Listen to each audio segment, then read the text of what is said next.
Pembelajaran Al-Quran QLC, metode mudah belajar Al-Quran. QLC, Quran Learning Center, didukung perangkat multimedia, fasilitas kelas yang modern, dan tenaga pengajar yang profesional. Bersama QLC, hanya dalam waktu 4 kali pertemuan, insya Allah, peserta yang belum bisa membaca Al-Quran akan dapat membaca Al-Quran dengan baik. Allah Subhanahu wa Ta'ala menjanjikan rahmat dan pahala yang besar bagi orang yang membaca dan mempelajari Al-Quranul Karim. QLC, metode mudah belajar Al-Quran.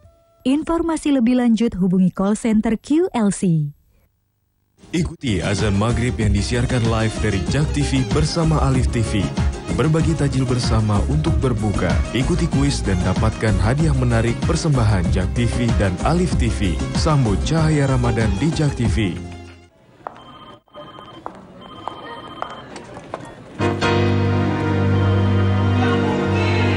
Kecelakaan kerja membuat pengusaha menderita. Pastikan Anda ikut Jam Sostek. Ada jaminan kecelakaan kerja, jaminan hari tua, jaminan kematian, jaminan pemeliharaan kesehatan, uang muka rumah, dan beasiswa. Untung ikut Jam Sostek. Kini lebih baik. Ini dipersembahkan oleh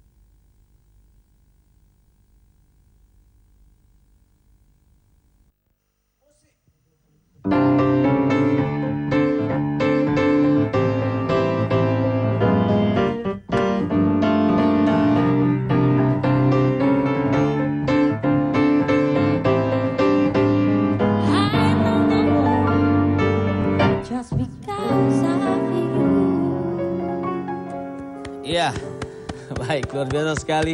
Tepuk tangan yang ragu-ragu lah, gitu. Tapi sebelum kita diskusi lebih jauh lagi, saya ingin menyapa pemirsa yang dapat menyaksikan langsung di 11 kota yang berjejaringan dengan acara bijak tentunya. Ya, apa kabar teman-teman di Surabaya, di BBS TV, kemudian Doho TV Kediri, Lombok TV Lombok, Favorit TV Padang, Bengkulu TV Bengkulu, Tegar TV Lampung, Banjar TV Banjarmasin, PK TV Bontang, Palu TV Palu, Ruai TV Pontianak, dan Jatiluhur TV Purwakarta. Mudah-mudahan informasi ini dapat mencerdaskan kita, menyikapi bangsa, dan kehidupan berbangsa jauh lebih baik ke depan. Ya. Oke, Halid, silakan. Apa yang ditanya kita? Tadi apa? Ya. Meneruskan ke Pak Purnomo ya. Sejauh mana jumlah yang bisa dilayani oleh kereta api? Karena kan kita ketahui 15 juta Pak. Nah, kereta api mampu melayani pemudik berapa persen dari angka 15 juta itu, Pak? Kalau data yang tahun kemarin itu 3.100.000 ya. 3.100.000. Mudik total ya. Selama masa angkutan lebaran. Proyeksi 2011 ini, Pak? 2011 ini diperkirakan ada penurunan 5%, sekitar 2 juta. Yang menarik tadi bagi pengendara sepeda motor, ya kan? Naik kereta api, alangkah enaknya juga orangnya masuk, sepeda motornya masuk. Jangan-jangan kalau orangnya masuk, motornya di belakang, sampai Surabaya motornya nyusul sendiri nanti kan. Gak enak juga gitu. Gimana tuh Pak Kadau? Ya memang pada tahun ini itu kita tidak mengadakan komunitas angkutan motor yang khusus. Satu paket. Karena berdasarkan pengalaman tahun kemarin, peminatnya cukup sepi, kurang dari 30%. Ya. Memang mereka ininya motor itu tetap barengan dengan dia. Orangnya. Jadi dia tidak ngirim, nanti di tujuan belum tentu ada yang jemput. Kalau ada yang jemput, nggak ada yang jemput, hilang takut apa gimana. Kekhawatiran mereka, tapi sebetulnya nggak mungkin hilang itu. Kerumitan teknis gitu lah. Ya. Nah, pada tahun ini sebetulnya kita telah mengalokasikan 48 kereta barang B. Bagasi. Untuk Jakarta ada 24 yang juga akan melayani angkutan motor. Jadi angkutan motor bukan tidak ada, tapi kita sudah siapkan angkutan barang yang dipakai aling-aling itu akan digunakan untuk angkutan motor. Nah kemarin rapat dari komersial sudah disampaikan kepada para ekspeditur untuk melayani angkutan motor sesuai dengan jurusannya, sehingga masyarakat bisa langsung menggunakan melewati ekspeditur angkutan itu. Jadi B itu tidak dijadikan satu rangkaian khusus, tetapi dirangkaikan kepada kereta-kereta penumpang, sehingga Dia langsung bisa mengangkut motornya sekaligus dia naik keretanya. Baik, kalau dari Bike to Work ini di Jakarta lah kan, banyak teman-teman yang kerja tinggal di pinggiran. Ya. Aktif bisa menggunakan di kereta itu aman apa? Aktif dan hampir ada yang setiap hari menggunakan transportasi kereta. Bareng-bareng sama masyarakat lain di situ? Iya. Cuma sekarang karena sepertinya penumpang banyak. Kita lebih banyak mengalah biasanya. Artinya ada teman yang biasanya seminggu 4 kali, jadi sekarang mungkin bawa sepedanya cuma 2 kali.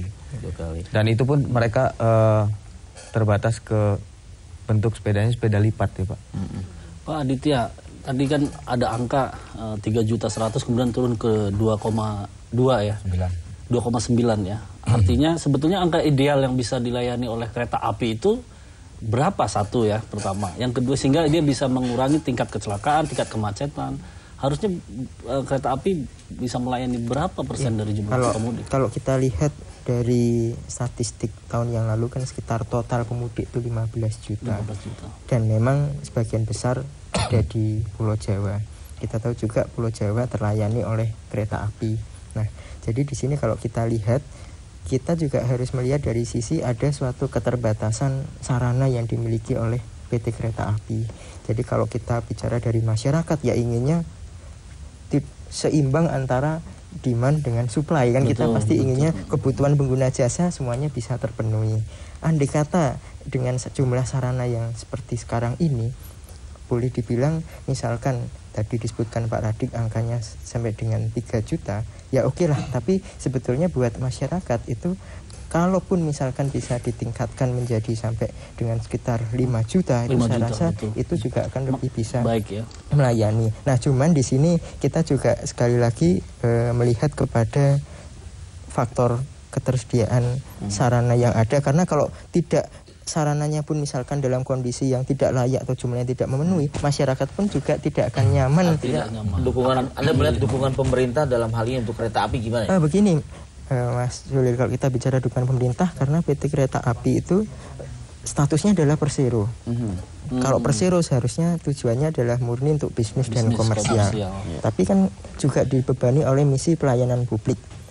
Mudik, arus mudik dan arus balik ini sudah seperti hajatan nasional lah, hajatannya negara. Kalau hajatannya hajatan negara tidak boleh absen. Pemerintah harus hadir. Misi pelayanan publiknya itu diwujudkan dalam bentuk kereta api kelas ekonomi terutama seperti itu. Dan juga tadi misalkan sebutkan Pak Radik untuk kereta api yang untuk bisa mengangkut komunitas motor misalnya seperti itu. Nah, seharusnya kalau di sini kita bicara misi pelayanan publik, ya seharusnya pemerintah tidak boleh berpangku tangan. Harus ada suatu kebijakan yang berpihak ke kereta api, alokasi anggaran yang memadai untuk baik itu dari sisi kereta api. Saya ironis sekali nih, dari saya keluar kuliah, dari saya kuliah lah mungkin sampai sekarang. Ini ironis, jalanan menjelang Ramadan, bahkan di tengah Ramadan masih dibikin terus. Masih aja proyek berjalan begitu. Itu terus saja. Jadi saya berpikir, ini serius apa enggak pemerintah? Itu untuk jalanan. Apa komentar Anda itu? Ya, kalau kita lihat sebetulnya sekarang ini pemerintah itu lebih berfokus kepada transportasi berbasis jalan raya ketimbang transportasi berbasis rel atau kereta api. Padahal kita tahu kalau kita bicara jalan raya, apa sih yang itu akan memacu pertumbuhan transportasi individual, kendaraan pribadi, mobil dan sepeda motor. Akibatnya apa? Kampanye pemerintah untuk hemat energi, ekonomi, memangkas ekonomi, biaya tinggi, konsumsi BBM, ramah lingkungan, itu semuanya justru akan bertolak belakang. Jadi kita lihat sebetulnya ini kembali kepada bagaimana sih sebetulnya visi pemerintah lebih memprioritaskan apa. Anda kan setuju nggak? Suatu saat gitu ya, daripada pemerintah buang-buang untuk gali lubang untuk jalan itu sekitar, alihkan saja kepada kereta api tapi kualitasnya bagus, pelayanan bagus. Gimana? Saya sangat setuju karena pada prinsipnya juga di lingkungan sepeda itu pengen juga punya gerbong khusus sepeda. Dinaikin. Gitu. Jadi kita bisa taruh sepeda kita dengan nyaman tanpa ada tanpa ada orang penumpang lain ngomel atau merasa terganggu lah gitu. Karena teman-teman ini banyak yang kejadiannya sering begitu. Ngerasa ini penumpang ya akhirnya apa boleh buat lah ya. Baik. Apa boleh buat, telepon masuk kita terima dulu ya. Halo, selamat malam. Dengan siapa dan di mana? Iya, bagus sekali. Selamat malam dengan Bapak Lasriman ini, Pak. Iya, Pak. Di mana, Pak? Saya di Kroya, Cilacap, Jawa Tengah, Pak. Oh, silakan. Cilacap luar biasa. Iya. Selamat malam kepada Bapak-bapak ini. Selamat malam. Selamat malam. Saya mau nanya ini ya tentang saya ada saudara di Jakarta mau membawa motor pulang. Rencananya mau naik kereta. Ini sistemnya gimana, Pak? Dan tarif antara orang sama barang itu berapa? Terima kasih, Bapak. Baik. Assalamualaikum. Konkret pertanyaannya. Pertanyaan serius harapan kedatangan saudara dari Jakarta. Silakan Pak Gadot untuk. Baik, jadi kalau mau ke Kroya misalnya itu bisa nanti diangkut kereta-kereta yang arah ke Jogja, sekaligus juga penumpang bisa langsung naik kereta yang bersangkutan. Gitu. Nah, bagaimana caranya? Dia langsung ke ekspeditur. Jadi di situ nanti kayak di Manggarai itu ada Herona dan lain sebagainya, beberapa ekspeditur ya sepeda motor dinaikkan sesuai tanggal jam dia berangkat. Oke. Yang dia berangkat tanggal 20. Jadi itu berbeda dengan pelayanan kereta api ya, Pak? Bagian pelayanan dari kereta api, tapi untuk angkutan barang ini kan kita ada ekspeditur, bukan oleh PT Kereta Api sendiri. Jadi dia membayar kepada kereta api ekspeditur itu untuk menarik ongkos pada. Harganya, Pak, tadi, Pak?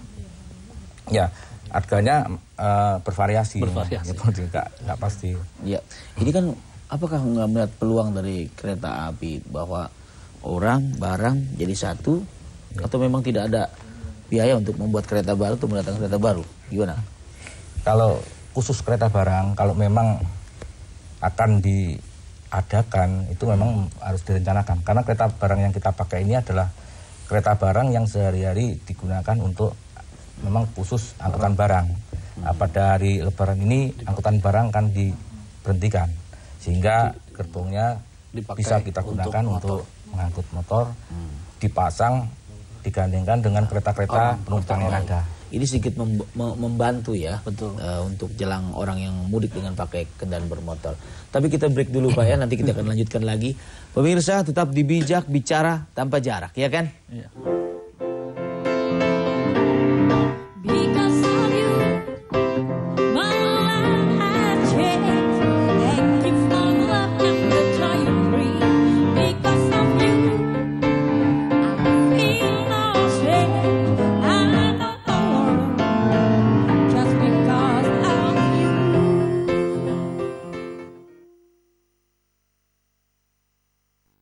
Acara ini dipersembahkan oleh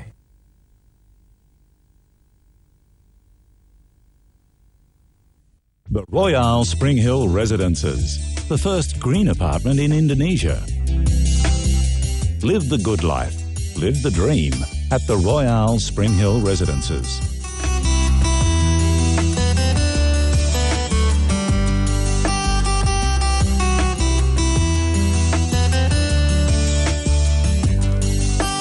The Royal Spring Hill Residences. Telephone 6221 654 9999.